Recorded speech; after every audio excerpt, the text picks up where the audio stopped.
ஓம் சாய்ராம். வணக்கம் சாய்ராம். நம்ம அப்பாவுடைய மகிமை உங்கள்கிட்ட நான் பகிர்ந்து கொள்ள போகிறேன். சாய் முதல்ல 2009 ஸ்டிக்கர் மூலியத்தில் வந்தார் அப்படின்னு சொன்னேன். அதுக்கப்புறம் எனக்கு தெரிஞ்ச அக்காங்க என் பக்கத்தில் உட்காந்து என்னிட்ட பேசிக்கிருந்தாங்க.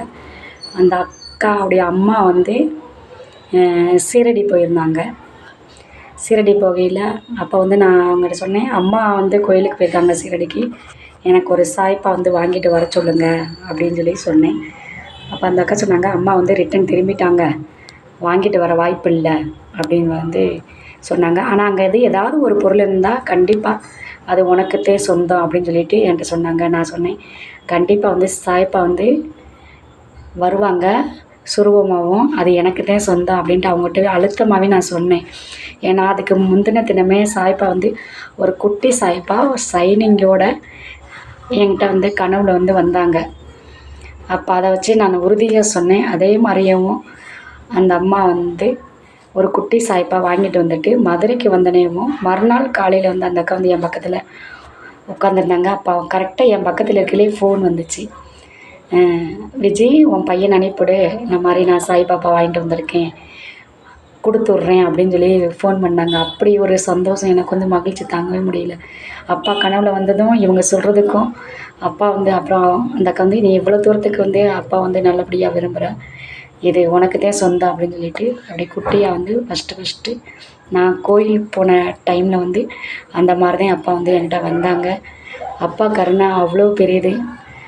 அப்போ 2009 வருடம் அப்பா அந்த அளவுக்கு ஆசீர்வாதத்தை கொடுத்தாங்க.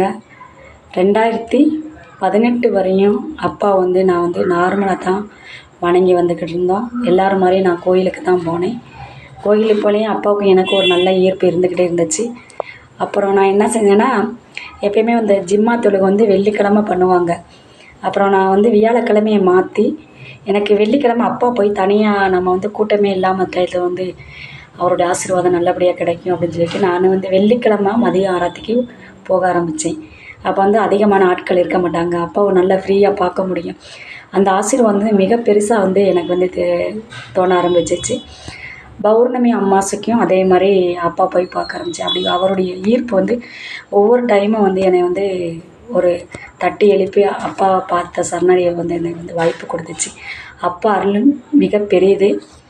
இன்னும் அப்பா தொடர்கள் நிறைய நான் உங்கள்கிட்ட பகிர்ந்து கொள்ள போகிறேன். உங்கள் அனுபவங்களை என்கிட்ட நீங்கள் பகிர்ந்து கொள்ளலாம். அப்பா என்னை உருவாக்கின கதை, எப்படியெல்லாம் அவர் வந்தார் அப்படின்றத உங்கள்கிட்ட நான் ஷேர் பண்ணிக்கிறேன். எல்லோரும் நல்லா இருப்போம். அப்பா கருணையால் எல்லா உயிர்களும் இன்புற்று வாழ்க.